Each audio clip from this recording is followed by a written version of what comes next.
લોકસભા ચૂંટણી 2024 માટે ભાજપ દ્વારા 195 ઉમેદવારોની પ્રથમ યાદી જાહેર કરી દેવામાં આવી છે, જેમાં વડાપ્રધાન નરેન્દ્ર મોદી વારાણસી અને કેન્દ્રીય ગૃહમંત્રી અમિત શાહ ગાંધીનગર લોકસભા બેઠક પરથી ચૂંટણી લડવાના છે.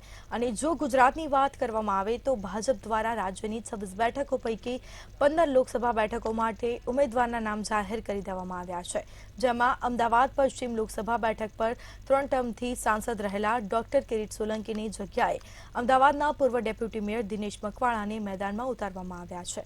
16 ડિસેમ્બર 1969માં જન્મેલા દિનેશ મકવાણા વ્યવસાયે વકીલ છે.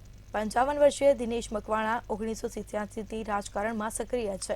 ભાજપ દ્વારા દિનેશ મકવાણાને સૌપ્રથમ 1987માં નરોડા વોર્ડના અનુસૂચિત જાતિ મોરચાના અધ્યક્ષ બનાવવામાં આવ્યા હતા, અને જે બાદ 1991થી 1995 સુધી ભાજપની અસારવા મંડળ સમિતિના મંત્રી તરીકે રહી કોર્પોરેટર તરીકે ચૂંટાઈ આવ્યા છે.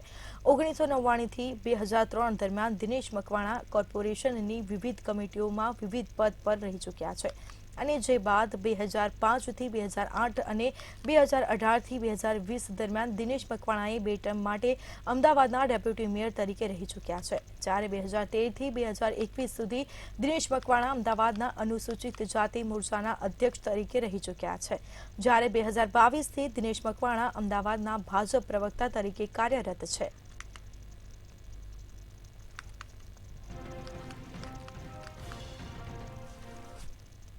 ભારતીય જનતા પાર્ટીના શીર્ષક નેતૃત્વએ એમાં આદરણીય યશસ્વી વડાપ્રધાન, વૈશ્વિક નેતા નરેન્દ્રભાઈ મોદી સાહેબ અને રાષ્ટ્રીય અધ્યક્ષ જેપી નડ્ડા સાહેબ, પાર્લામેન્ટરી બોર્ડે આજે મને ઉમેદવાર તરીકે ડિક્લેર કર્યો છે, ત્યારે ગુજરાતના સામાન્ય કાર્યકર્તાઓમાં એ લાગણી થઈ છે કે ભારતીય જનતા પાર્ટીનો સામાન્ય કાર્યકર્તા બી સંસદ સભ્યના ઉમેદવાર તરીકે ડિક્લેર થઈ શકે છે. આજે ભારતીય જનતા પાર્ટીની વિચારધારાની વાત કરીએ તો આ ચૂંટણી દિનેશ મકવાણા નથી લડતા, ભારતીય જનતા પાર્ટીનો એક કાર્યકર્તા લડે છે.